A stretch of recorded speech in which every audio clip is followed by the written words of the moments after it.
Добър вечер. Добре, уште недавно по-озбилно видео. Денеска ќе слушате и вие и јас за една многу трагична случка што се десила во... Само секунда. Да го отворам. Добро, во Скопје, да. Имало една страшна случка што се десила во Скопје. На фамилијата јадам да не ве замарам, ќе чуете и самите, па ако се ме радвале зашто го правам видеото, пишете ми во коментар, ве сакам. И немојте да хейтате, бидејќи ова е стварно озбилна тема и без ебанци не чини да се фрга, така да ајде. Сакате да слушнете? Ајде. Значи, памтите, страшна сторија е. Ајде дале.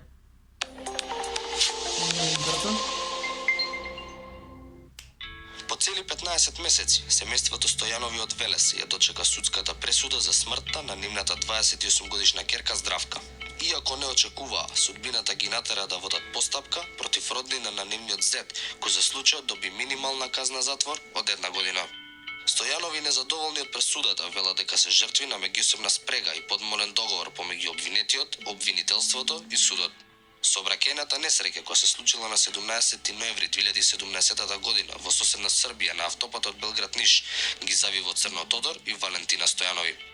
Патничкото возило во кое била нивната ќерка Здравка Стојанова Ристовска со брзина од 100 км на час излетало од коловозот пошто починала на лице место.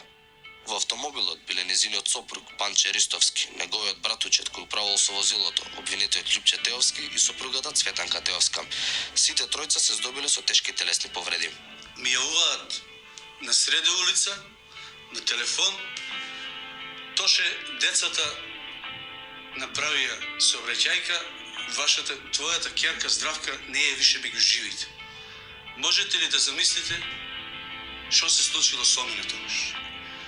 Во близина имам роднини, дојдов дома, со такси ме донесува, како да ја кажам сега на сопругата. Како да ја кажам нешто што ни јас уште не можам да го поведам. Не знам како да се изразам. Страшно е уште чувството.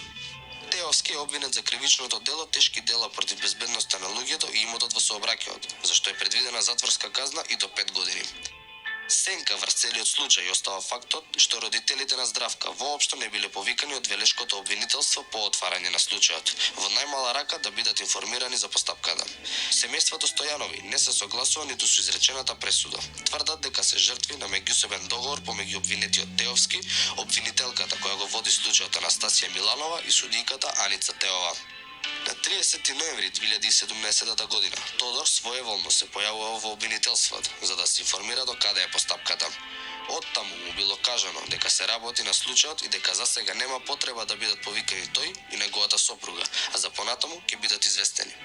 Анастасија Миланова од Велешкото јавно обвинителство на 25 декември 2018 година отпочнува истражна постапка за случајот, но Стојанови и понатаму остануваат изолирани од сите случувања во обвинителските простории.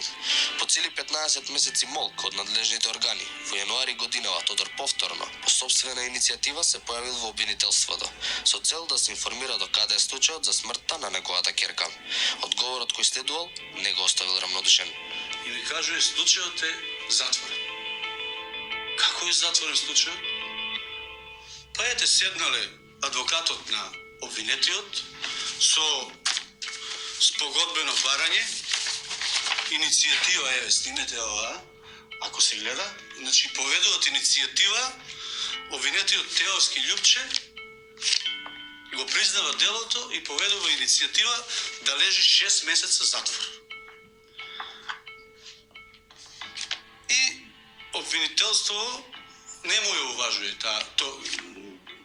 таа желба или тоа барање, му пресудува 1 година првосилно без право на жалба. И видите сега кој е абсурдот.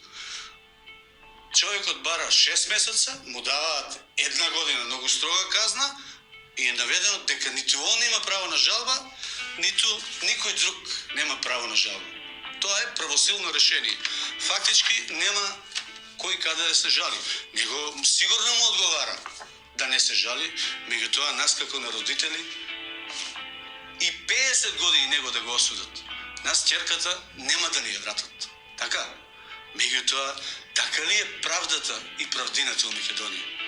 Одма кога ми го кажа ова, значи јас после пола сат, пошто не можев да си дојдам на себе, која е оваа правда и право што они го применувале тука.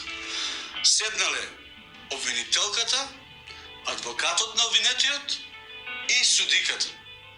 Си се договориле дека Љупче треба да лежи 1 година. А шо сме ние? Нас ни го одзедува правото на родителство? Шо сме ние? Ние тоа животот сме го посветиле за тоа дете и за другото што го има. Значи ние сме игнорирани. Целокупно од овој случај. А1 стапи во контакт со обвинителката Миланова. Таа тврди дека целата постапка е вршена согласно законот и дека е реална затворската казна која е изречена на обвинетиот Љупче Теовски. Случајот е завршен. Обвинетиот доби 1 година затвор. По закон, кога има спогодба за одреден случај, семејството не се повикува на разговор. Семејството може со спогодбата, која е постигната, да бараат надоместна штета. Кривичниот прогон заврши, за висината на казната не се прашува семејството. Доколку не се задоволни, може да поднесат писмено барање до обвинителството и ќе добијат одговор. Ние понатаму ќе одлучиме дали повторно ќе отвориме предмет. За повторно отварање на случајот треба да има аргументи. Вака како што стојат работите, нема да има нова постапка. На обвинетиот не му е облажена казната. За делото, законот предвидува казна од 1 до 5 години. На него му е дадена 1 година. Тоа е правилото. Колку жртви, толку години затвор. Семејството на Здравка Стојанова поднеси представка до Советот на јавни обвинители, за како што велат да се дознае на кој начин работат и постапуваат обвинителите од обвинителствата во помалите градови. Дадов представка до Совет на јавни обвинители и бев во Хелсиншки комитет, значи јас и пред тоа им се јавив, меѓутоа еве тоа е сето документирано, ако сакате можете и да го прикажете. На јавни обвинители Од Совет на јавно само го поднесок и немам одговор. Значи јас чекам 15,5 месеци да почне некоја истрага. Еве сега има прилика Советот на јавни обвинители да види како им работат нивните обвинители по локалните обвинителства. Мајката на Здравка, Валентина Стојанова, ни раскажа за животот на нејзината покојна ќерка.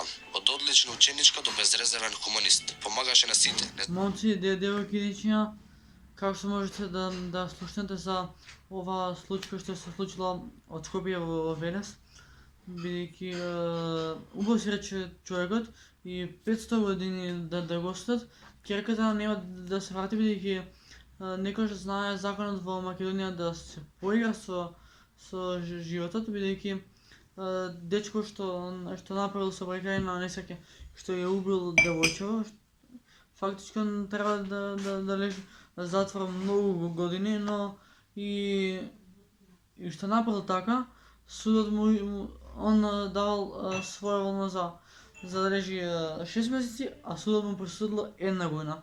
Вие можете да претпоставите дека каква болка е за семејството да изгубиш и член.